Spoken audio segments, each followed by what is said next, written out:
Hi, everyone. Welcome to Satz Theater. My name is Dr. Jim DeVivo, and I'm the theater teacher for both the Satz School and Homedale High School. I'm sorry I can't be here with you tonight, but I'm glad you stopped by to get some information about your child's theater class. This is a quarterly class, so students come through here every 10 weeks. If your child is with me right now, they'll be with me through the first week of November and then rotating somewhere else, and then a new group will come in. It's an active elective that builds a number of different skills that are important for students to have and may not necessarily be acquired in such detail in other courses, but are always applicable there. And I'll tell you a little bit more about that as I get to it. First, just a little bit more about me. I've been in theater just about all of my life. I have something of a theater family with a few uncles who ran a summer theater program and invited me to work with them when I was just going into sixth grade. And I never left. I've been an actor, a director, and a teacher. This is my seventh year in the classroom and my fifth year here at Homedale. And prior to becoming a classroom teacher for 7 through 12, I spent a lot of time running an education department for a new play development company in northern New Jersey, where we did a lot of work on plays in process.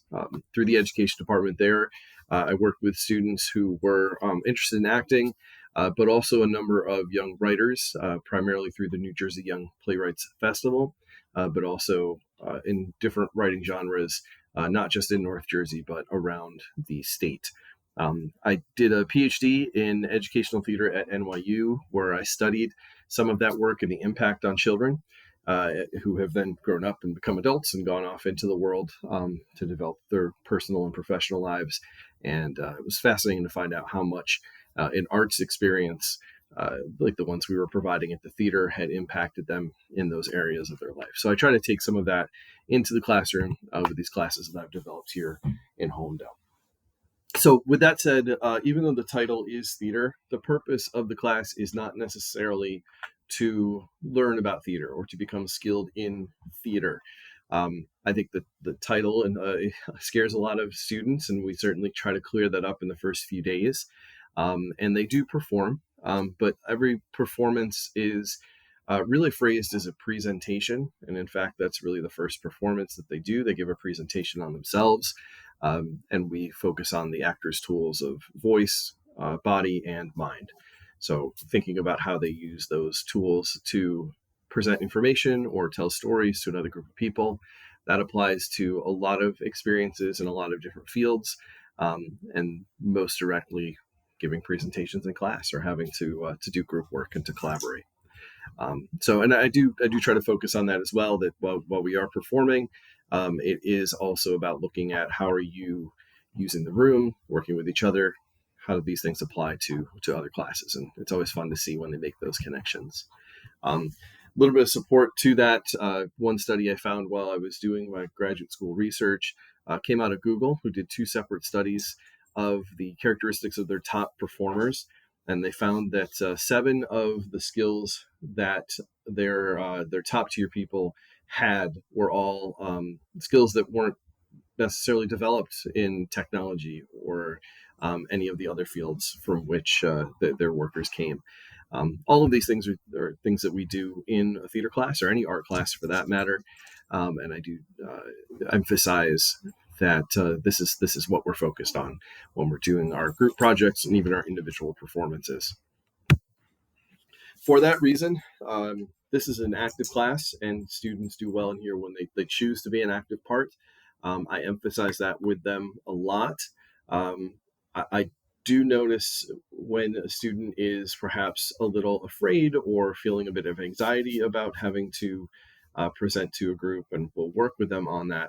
But there are other students who are just not not sure how to participate, and I try to support them through that process. One of the ways to do that is to always encourage them that I don't know is not an answer.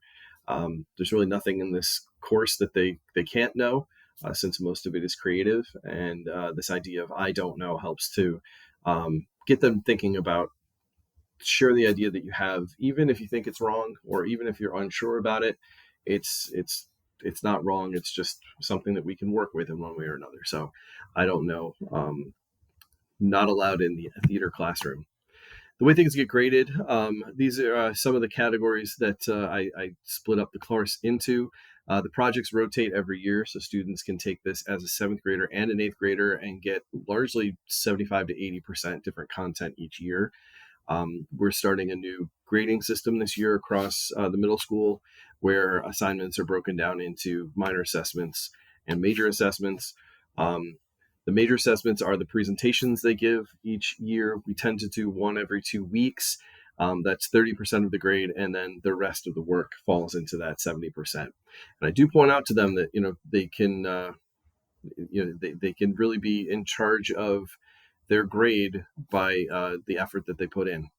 Some students do all the work, but then when it comes to presenting, for some reason or another, don't do it.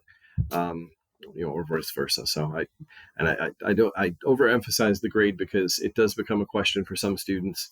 I turn that in, but then you didn't do the presentation. So this is how it works out. It's a little bit different than other classes, and I want to emphasize that.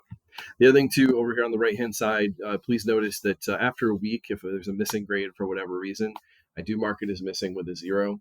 I do that because I know it gets people's attention. I'm happy to accept late work within a reasonable time. I'm very lenient on what the word reasonable means. And if they can make it up, I'll certainly take it. So please don't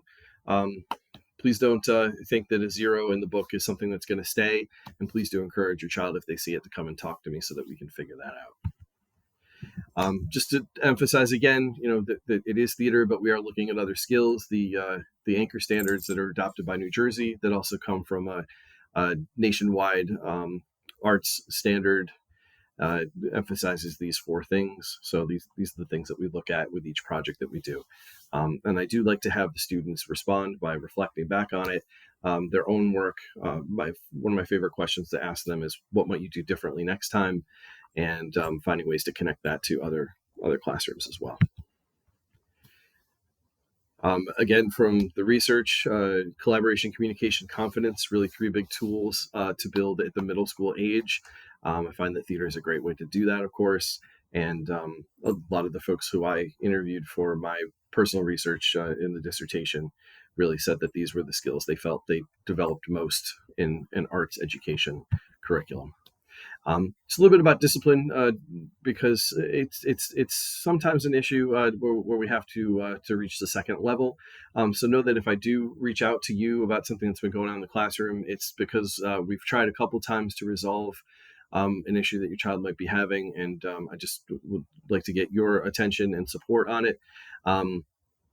Last year, after that, if going home didn't resolve the issue, we would go straight to the office. This year, we're trying something new where guidance will get involved first, and then it will go to the office. So just so you're aware of the different steps there. And again, I emphasize to the students, so I'll emphasize it again here another time. By the time we reach the second level, we've already done a lot of work up here to try and talk through and understand what's going on and how to resolve it. Beyond the classroom, Satz Drama is very active throughout the year with 2 major productions. They're done in the auditorium. Mrs. Minucci and Dr. Riso, who were the dance and music teachers at the middle school, direct the winter musical. It was just announced the other day, and video submissions are due by the end of the month. Those performances are in mid-January. I will direct the spring play once mid-March rolls around. I haven't decided on what that'll be yet, but those performances end up in May, in the middle of May. Satz Drama really ties very nicely with the Homedale Theater Guild over in the high school. I'm the director for the 3 productions over in the high school.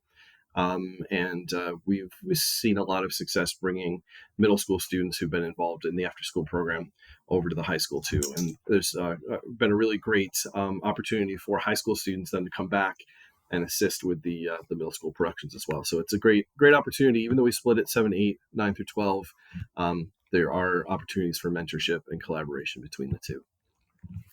So that's it. If you do have any questions, please do feel free to reach out. That's my direct extension here in the classroom, which is set up with voicemail. My email is definitely the best way to get in touch with me. And if you just would like to check out some of the things that I post as far as the class goes or about myself, That is the website there, and a Twitter handle that I used to use for the classroom. I don't really post there as much anymore, but certainly you can see some of the things that we've done in the past in action. All right, thanks so much, and have a great night.